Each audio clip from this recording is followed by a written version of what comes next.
Joining us now is one of the nearly 300 charities and nonprofits supported by Share Detroit, the Friends of the Rouge. Their executive director, Marie McCormick, joins me now on the Michigan Megacast. Marie, thank you for being with us today.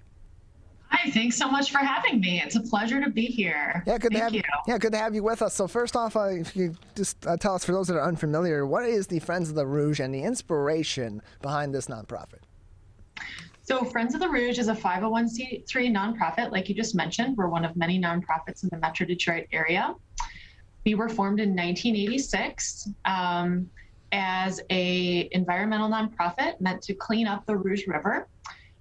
We are one of 43 Great Lakes areas of concern, and our organization helps preserve, protect, and enhance the Rouge River and its watershed through education, stewardship, and collaborative processes.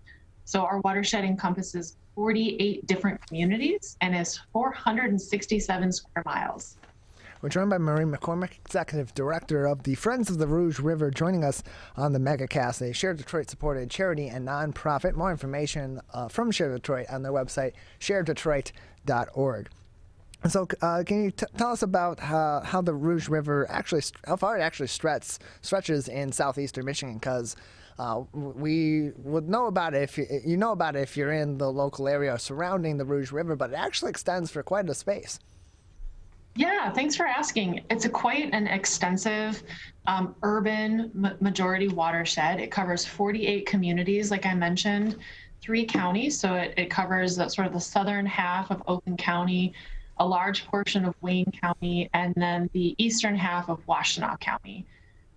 So like the northern tip would be Bloomfield Hills, Rochester Hills, and then kind of sweeping over to the west, you're going to get into Novi, South Lyon, and then Plymouth Township, and then sweeping south, you have like Dearborn Heights, all the way through Dearborn, Allen Park, Melvindale, and then the Rouge actually empties out in the city of River Rouge, where it joins the Detroit River. And so, Marie, what are some of the current restoration projects that are being undergone in the Rouge River? Because many of our river systems, like many of our bodies of water in the state of Michigan, from industry, from years of industry impact, from the changes in our environment because of man-made factors and natural factors as well, they've taken a lot of hits in recent times. And so restoration is part of the effort for a greener future in the southeastern Michigan area and across the state of Michigan and all around the U.S. Yeah, I couldn't agree more. The Rouge River has been subject to a lot of restoration work over the last 30 plus years. Since the Clean Water Act came into fruition in 1972, there has been over $1 billion of investment in restoring the Rouge River. As I mentioned, in 1987, the Rouge River was designated as an area of concern. So that actually funnels in a special federally designated dollars to help large-scale habitat restoration projects happen in the Rouge River. So there's some really large multi-million-dollar projects that are underway right now, some of which are removing and capping legacy contaminants, kind of like what you mentioned earlier around sort of that history of pollution in the Rouge. But there's also smaller scale projects. So we have projects happening in the Rouge that are, backyard rain gardens, restoring and creating habitat, reducing heat island effect, combating the impacts of climate change right in your own neighborhood. So you can check out our website for a lot of the projects that are happening. The Rouge River Advisory Council oversees the area of concern that I was kind of mentioning around those really large scale habitat projects.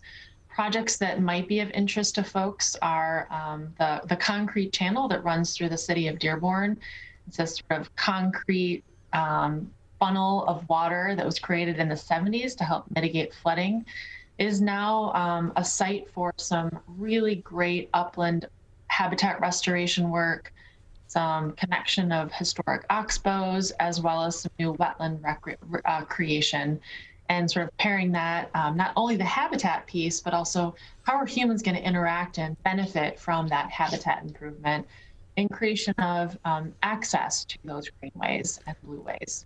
More information on therouge.org, therouge.org for more information from the Friends of the Rouge. We're joined by Executive Director Marie McCormick on the Michigan MegaCast. And so you have many upcoming events and activities ongoing and, of course, upcoming through the Friends of the Rouge that the community can participate in. Can you tell us about some of these different activities and events that are regularly happening and special events also coming up?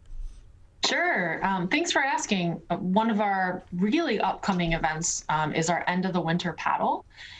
That's coming up March 19th, so you can sign up for that on our website if you're a hardy paddler and you're okay with some cooler weather. We do have paddle events throughout the year that you can check out and sign up for. You don't have to have a boat. We provide boats for you. We also have our an event that's coming up this spring.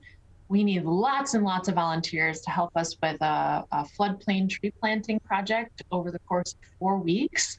We need hundreds, if not thousands, of volunteers to plant over 13,000 trees in the city of Inkster along the Rouge River to help restore the floodplain there. We also have our annual meeting coming up on April 6th. That's an annual event. And then we'll have an afterglow party at Downey Brewing Company in the city of Dearborn, a chance to meet and greet all the staff and the board, ask us any of your burning questions. And then in April, we have our spring bug hunt that happens every year. So you can go out with your family, scoop bugs out of the river and count them. It's a really great way to involve your family in some great educational activities, while also helping provide some important data for us as we make decisions about where to decide where we're going to do the next restoration projects and help inform our elected and appointed officials, as well as the state and local regulators on improvements that might need to be made. So, Marie, there's many ways that individuals and families in the surrounding areas of the Rouge River can support restoration without necessarily participating in those major restoration projects or even volunteering with the organization. They can do these things right at their own homes, in their communities, at their places of work. What are some of these different ways that people can take action to support this important waterway in southeastern Michigan? Thank you so much for asking. I think you see all these large projects and you think, well, how can I make a difference? You make all the difference, right? Southeast Michigan is 50% single family homes or residential areas. So, put a rain barrel in, plant native plants, create habitat for pollinators, build a rain garden, even simple things like removing turf and lawn, removing non-porous or not non-permeable surfaces from your property, clearing out your gutter, not flushing fats, oils, and greases down the drain. These are really simple ways that you can help improve your waterways and make a difference at home. We're joined by Marie McCormick, the Executive Director of the Friends of the Rouge, joining us on the MegaCast, one of 282 supported charities and nonprofits through Share Detroit. More information on Share Detroit at sharedetroit.org. We can learn more about the Friends of the Rouge and 281 other charities and nonprofits. Support them through donations, also through individual items that may be of use to these organizations as well. To learn more about the Friends of the Rouge, you can visit their website at therouge.org, where you can learn more information about rain gardens, about supporting this local waterway in southeastern Michigan, and how you can get involved with the Friends of the Rouge. And so, Marie, if people want to find more and people want to support the Friends of the Rouge at this moment in time, what are the best ways that people in southeastern Michigan and surrounding areas, or all throughout Michigan, that may want to support the Friends of the Rouge can support this nonprofit organization? Well, obviously, like I mentioned before, taking action in your own home, in your own neighborhood, and in your own community is a great way, to begin. If you want to get involved with our organization, we have about almost 200 different events that you can participate in each year. And you don't have to get in the river to participate. We have lots of different ways that you can learn through workshops, webinars, trainings. But if you want to get your hands dirty, we have rain garden plantings, bug hunts, frog and toad surveys, fish surveys, There's just a myriad of different ways that you can get involved in your local backyard river. And then, of course, become a member. Join our membership that's continuing to grow and really investing in making sure that your backyard river is healthy for your children and your future generations. We're joined by Marie McCormick, the Executive Director of the Friends of the Rouge, joining us on the MegaCast. Marie, just another minute or so with you before we'll need to say goodbye. Anything else at this time that would be important for our audience across the state of Michigan to know about the Friends of the Rouge?